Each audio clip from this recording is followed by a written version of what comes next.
টঙ্গীর ইজতেমা ময়দানে 17 ডিসেম্বর রাতের হামলা ও হত্যার তদন্ত ও জড়িতদের শাস্তি চান ঢাকা বিশ্ববিদ্যালয়ের শিক্ষার্থীরা। সকালে বিশ্ববিদ্যালয়ের কেন্দ্রীয় মসজিদের সামনে সংবাদ সম্মেলন করেন তারা। সাধারণ শিক্ষার্থীদের ব্যানারে 40 থেকে 50 জন শিক্ষার্থী উপস্থিত ছিলেন। তাদের দাবি, ইজতেমা ময়দানে হামলা ও হত্যার অভিযোগে যাদের বিরুদ্ধে মামলা হয়েছে তাদের 7 দিনের মধ্যে গ্রেপ্তার করতে হবে। এছাড়া 2018 সালে ইজতেমা ময়দানে হামলার ঘটনার সুষ্ঠু তদন্ত চান শিক্ষার্থীরা।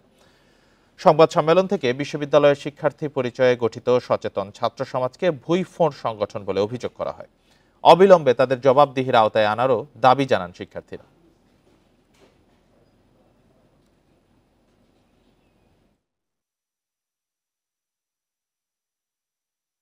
সাতপন্থীদের এই বর্বরোচিত হামলা ও হত্যাকাণ্ডের প্রতিবাদ ও তীব্র নিন্দা জানাচ্ছি।